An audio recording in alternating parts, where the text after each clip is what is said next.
माननीय सभापति महोदय,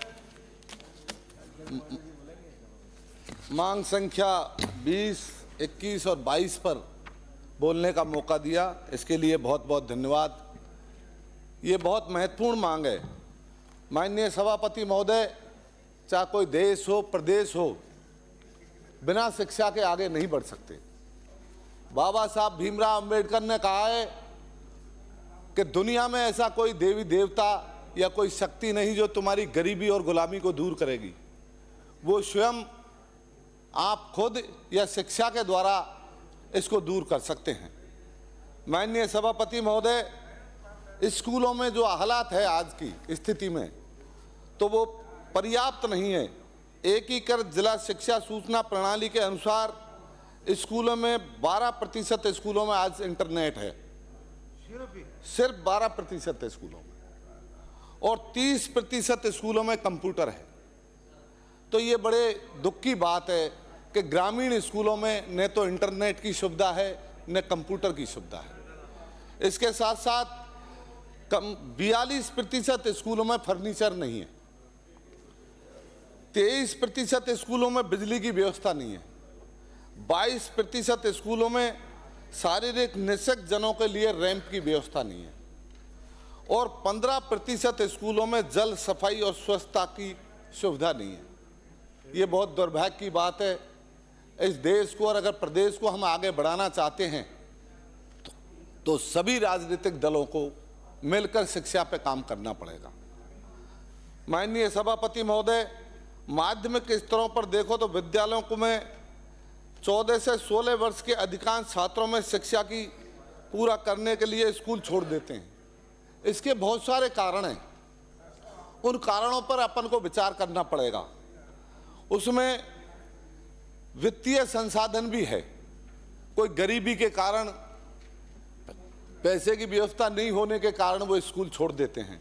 तो इन पर सरकारों को विचार करने की जरूरत है।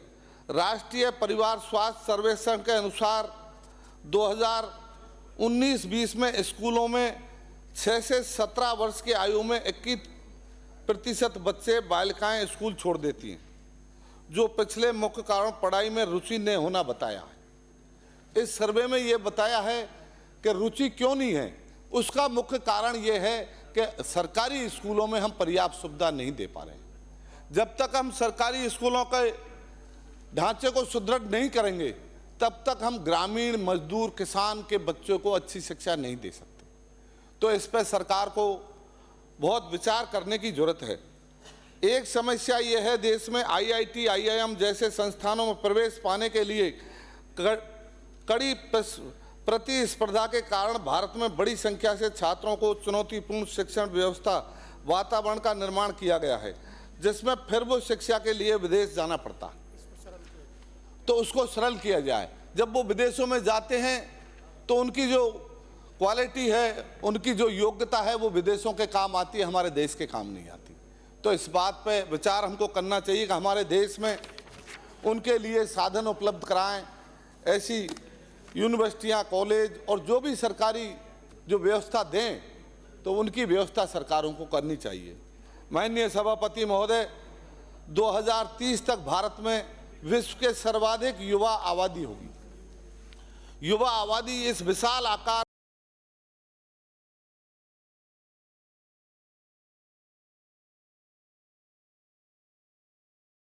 महत्वपूर्ण भूमिका निभा पाएगी। तो मेरा आपके माध्यम से निवेदन है सभापति महोदय कि सरकार को इस बात पर विशेष ध्यान देना चाहिए। हम बहुत सारे ऐसे भी खर्चे करते हैं जो उनको कम करके हमको शिक्षा पे उनको ट्रांसफ़र करना चाहिए। आज गाँव के जो बच्चे हैं, उनमें अंग्रेजी माध्यम के स्कूल हमारी सरकार ने जो खोले थे, आज उनको सरकार बंद करने जा रही है। ये बहुत दुर्भाग्य का विषय है। जब ग्रामीण का बच्चा, किसान का बच्चा, मजदूर का बच्चा इंग्लिश नहीं पढ़ेगा तो फिर वो आगे कैसे बढ़ सकता है। तो ये सरकार की एक ईर्ष्या मानने जाती है कि भाई इन लोगों से ईर्ष्या है सरकार को कि गरीबों के बच्चे पढ़े लिखे नहीं और इंग्लिश से नहीं पढ़ें, क्योंकि वो फिर इंग्लिश स्कूलों में पढ़ेंगे तो अपने अधिकार की बात करेंगे, अपने उसकी बात करेंगे। तो इस तरह का सरकार की जो सोच है, ये बहुत दयनीय है, दुखद है। माननीय सभापति महोदय, वर्तमान की स्थिति में उपरोक्त सर्वश्रेष्ठ शिक्षा पर निम्न सरकारी व्यय जीडीपी के 3.5% से कम है, जबकि इसको हमको बढ़ाना चाहिए कि ये पैसा बहुत कम शिक्षा पे खर्च किया जा रहा है।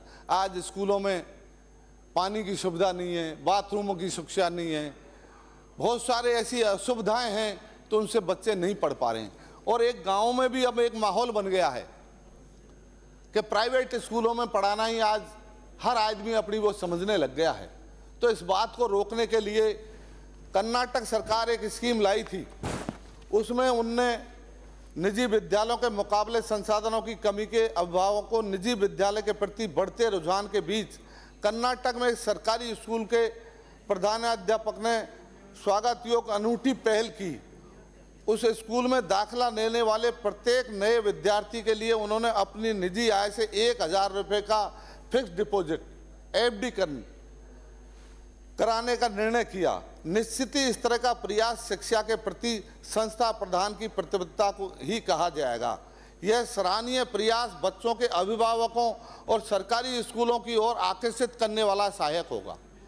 तो इस तरह की सरकार को इन बातों पर विचार करना चाहिए कि सरकारी स्कूलों में आए दिन बच्चों की संख्या घटती जा रही है, और जब संख्या घटती जा रही है तो सरकार भी ध्यान नहीं देती, उन बच्चों के प्रति ध्यान नहीं देती, नए स्टाफ लगा पा रहे हैं, नए अपन मास्टरों की भर्ती कर पा रहे हैं। तो अगर इस तरह से धीरे धीरे ये सरकारी स्कूलों को हमने कमज़ोर किया तो फिर एक शिक्षा व्यापार बन जाएगा, और प्राइवेट स्कूलों में फिर व्यापारीकरण हो जाएगा। जिन लोगों के पास पैसा है, मोटी रकम है, वही लोग शिक्षा ले पाएंगे, बाकी गांव का गरीब किसान शिक्षा से वंचित रह जाएगा। सभापति महोदय, इसके साथ साथ चिंताजनक पहलू ये भी कि सरकारी स्कूलों में लंबे समय से कमोबेश देश के हर हिस्से में उपेक्षा का शिकार बने हुए हैं। बुनियादी सुविधाओं में अंग्रेजी माध्यम के स्कूलों के प्रति आकर्षण जब पैदा हुआ है, और वो आकर्षण को हम उल्टा ख़त्म कर रहे हैं कि इन स्कूलों को ख़त्म कर रहे हैं, तो इससे भी एक चिंता का विषय है।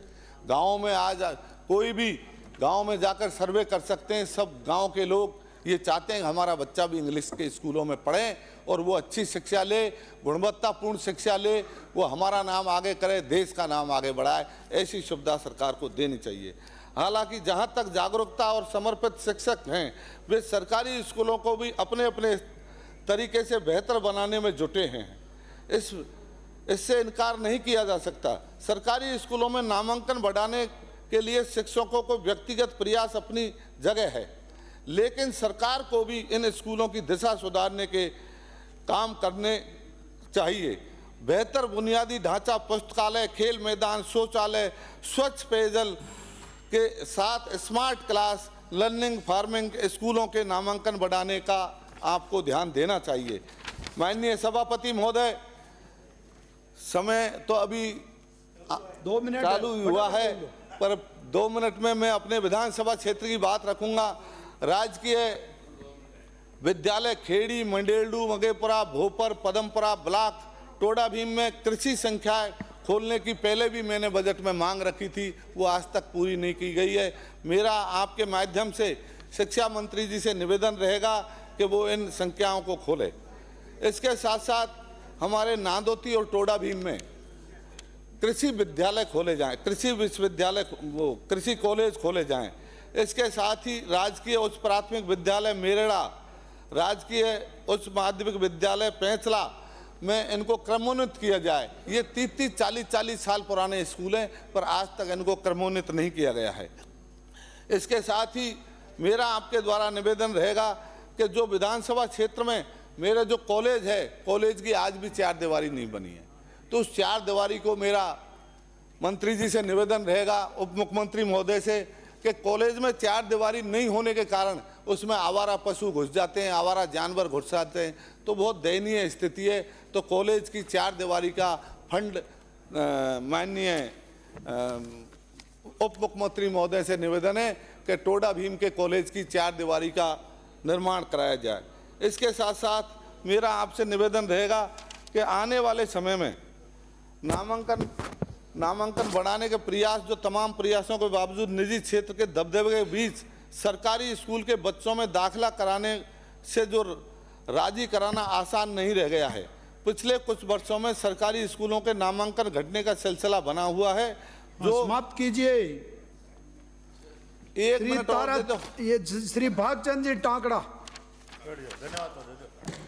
बहुत बहुत धन्यवाद। धन्यवाद सभापति महोदय।